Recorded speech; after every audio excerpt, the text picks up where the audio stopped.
mar waliba oo aad doonayso inaad camal iyo hawl qabato maanta fadlan ha u dibdhigin berri sababtoo ah berriba waxay leedahay camal iyo hawl kale.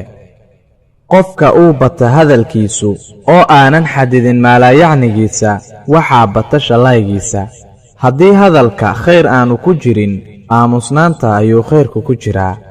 weligaa ha kadsoomin sida shimbirka oo kale, mar weliba markuu hawada sii galo ama uu sii duulo dadka indhahooda wuu ku yaraadaa. qofkii raaca hawadiisa iyada ayuu ka daba dhumaa.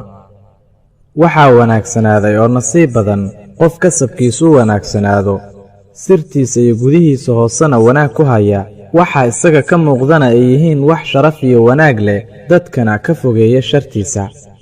adduunyadu waa sida biyo milixa ama biyo cusba leh, si kasta oo uu qofku u sii badsado inuu biyahaasi cabo waxaa u siyaada oon iyo harraad. naftaada ha geyn oo ha tegin meelaha lagugu tuhmi karo xumaanta, haddii kale dadka ayaa waxay kaa malaysan doonaan malayaal aad u xun.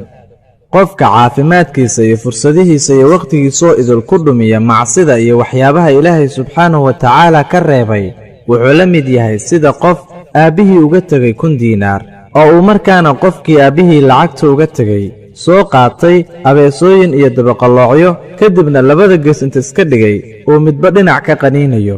tolow soo ma dili doonaan.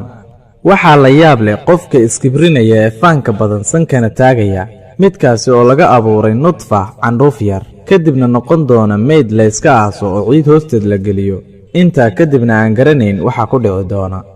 waxaad joogtaysaa runta, dadka kaalmay, qaraabadana xiriiri, ammaanadana ilaali, deriska xaqooda gudo, qofka wax ku weydiista sii, martidana karaamee, ballankana oofi, xishoodkana ku dadaal. waxaad helaysaa raalli ahaanshaha rabbi insha allah. qofkii u shaqaysta aakhiradiisa ilaahay wuxuu ka kaafiyaa arrinka adduunyadiisa.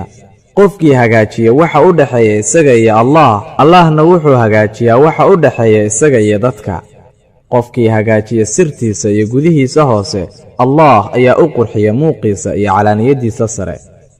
walaalaha ama asxaabta waxaa ugu wanaagsan qofka aan isbeddelin ama aan midabo badan isku yeelin, xitaa haddii uu midabaysto oo uu isbeddelo wakhtigu.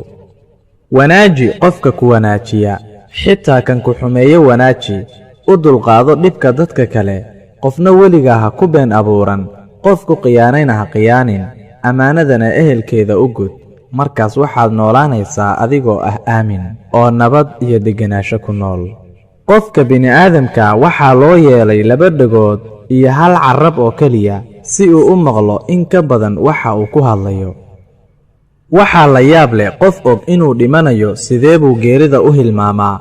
waxaase ka sii yaab badan qof og inuu adduunyada ka tegayo sidee buu adduunyada u dabakacaa oo wakhtigiisana ugu dhammeeyaa galgacaylkeeda, cayaar iyo hilmaamidna ugu dhex jiraa, maalmahana uu ku gooyaa qaflaya hilmaan iyo caasinta ilaahay. dadka waxaadba mooddaa inaysan qabriyada eegayn. innaa lilaahi wa innaa ilayhi raajicuun. warwaano waxaa inoogu filan inaan eegno qabriyada iyo halkaan u wada soconno. allowna badbaadi dhammaanteen. ugu dambayn, weligaa ha ku dadaalin inaad dadkoo dhan raalli geliso. ogowna waajibkuguma aha inaad qof ka farxiso, balse waxaa waajib kugu ah qofna inaadan dhibin.